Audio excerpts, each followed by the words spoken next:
like when we developed the, do you know like the pads that you push into? Yeah, the high ones. Yeah, I remember being in the wind tunnel one day. Yeah, so one of the things that I remember we first developed, like everybody takes high-sided pads for like granted. So I remember being in the wind tunnel, this was back in 2010, and I just said to Simon, like, yeah, you're trying to get me to shrug into the position, but it's really hard to sustain it because we were on like a flat pad.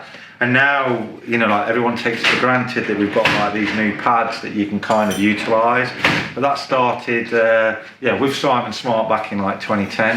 And now there's like different variations of pad widths, pad heights. You know, like with all these new pole systems and pads now, like generally, what happens is that the weight goes from your shoulders onto the bars, and then you've got like the high side, and that's designed so you can shrug and you'll get like this narrowing around like the shoulders. But yeah, this is where it all started. Strong like a tree, there's roots where I stand. Oh, I've been running from the law. Hope they won't shoot me down soon. That run. Yeah, that one was, we just tried some new hand grips. Yeah, not as fast for me, so we're going back to a higher stack now, and we've gained a little bit in reach. But I found we're on a 25-degree shim here. I just found that I could relax my shoulder. But the purpose of all of this is we want an aero position, but I've had that many injuries over the years that I kind of need to be able to sustain this a lot easier. So. Run 4 coming up, let's see how this one.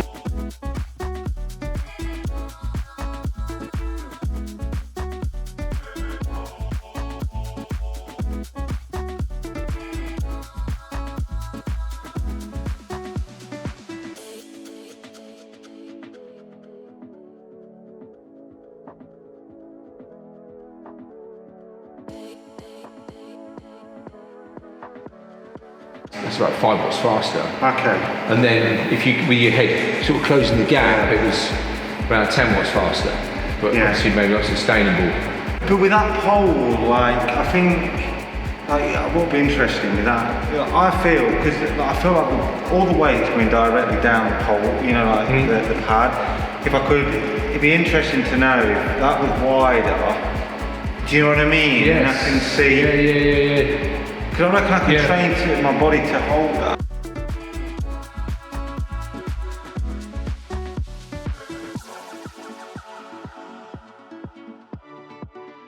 This bar that we've just been testing is like the UCI bar that Victoria Bussier just used to break like the hour record. It's a bar that I've been testing now for probably around like 8 months. And this is like the finalised version of it. So the pad and the bar just follow like in a really nice line. And then it can comply to like the UCI regulations, where basically this bar isn't allowed to go over 45 millimetres. For me, I've always found with that hand grip, I've just found it easy. You know, it's kind of what I've been used to for the last 14 years.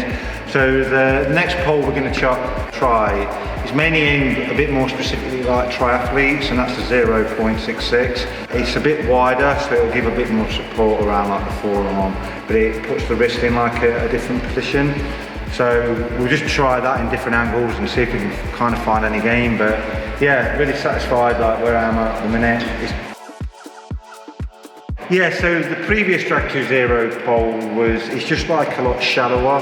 So it'll sit on like the forearm, but it doesn't feel like the full void of the gap. So with this, you know, the 0.4, basically there's a lot more width like here.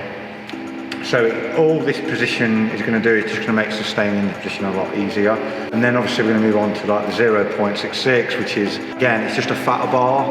So, and then we can see like how they'll pair up. Comparing this to what we were doing like 14 years ago with the first generation of bar, man, it's so much easier.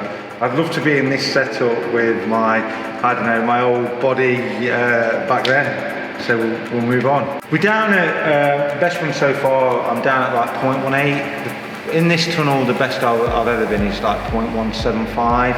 So it's kind of giving me a good baseline to kind of work from. I think like, you know, like realistically, without being super aggressive, probably down at like 0.185. Like long term, ideally, trying to get dropped into like the 0.17s. And what that will generally generate, say if we ride on a dual carriageway, with traffic, it's still probably down in like the 0.16s. Obviously, we're seeing like some people now, you know, on the track, they're down in like the 0.155s.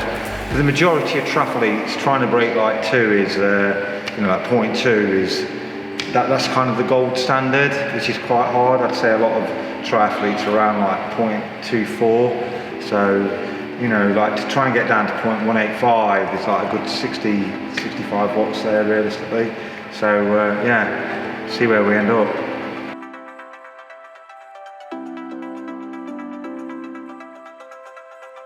You know, like the one that everybody's been writing, you know, the first generation of? Yeah, but that's three-dimensional. Yeah. Are you filming this? I think one of the biggest things that people don't understand, like when it comes to like prototyping parts, you start at one area, but then you might take like, how many generations does it take to get to this point? Oh, 3 or 4. Yeah. So 3 or 4, and then you've got, you know, like you've got all this investment into moulding, tooling, and then you end up with a finalised product that, say, the public can now use. You know, like they can fit these themselves. Because the first generation of this is, you know, like you're drilling into carbon, you haven't got any of the alloy parts trying to get it into place. You feel like you make loads of progress to start with, and then it's you know, the long haul with all details, you know, the adjustment and the fitment is really hard to get right. That's what takes the time, really. And I think like the biggest thing that we always see with like triathletes is when it comes to like aero positioning, that a lot of the bars that we've currently got on the market, they're too short. Like a general reach, you just think like all these bars have been designed around like UCI, and the moulding was actually done when, you know, like the saddle has to be 5 centimetres behind like the bottom bracket, and then you could get to like 85 centimetres to the tip. So you'll see like a lot of the current model of bar is that they're quite short, and that's why triathletes are struggling a lot of the time to get that position. Yeah, it's a bit, the angle's too steep. Obviously you can't see like too well. The bar itself feels really good. Like it's going to be interesting now we drop the angle down to a 15-degree shim, which will obviously like be able to drop my head into it. So it'll be interesting to see like what that does to the drag in terms of having the lower angle.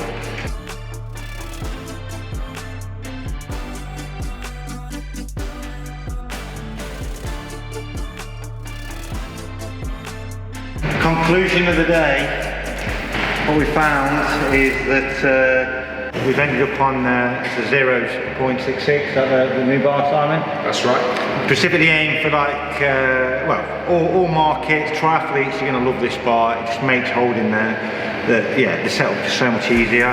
Very adjustable in terms of the reach that we've got with this, like this. For me, bike fitting is just going to be so easy to fit. Also dead easy to detach, you know, like for travelling, that's a big concern. Because what I found with bike backs Allen, which a lot of triathletes have got, if this reach goes over 86 centimetres, then you can't get it in the bike box, you've got to take the pole out. So it's going to be very adjustable for people to like, take the pole out, what everybody wants. We've very adaptable in terms of like, the pad width, the adjustability. But yeah, your CDO is like really low when you've got like this really low head position you can't see. It's having a sustainable position that you can utilise out on the course, and I feel that's what we've got. So hands off to Simon and the crew here at D2Zero, over and out.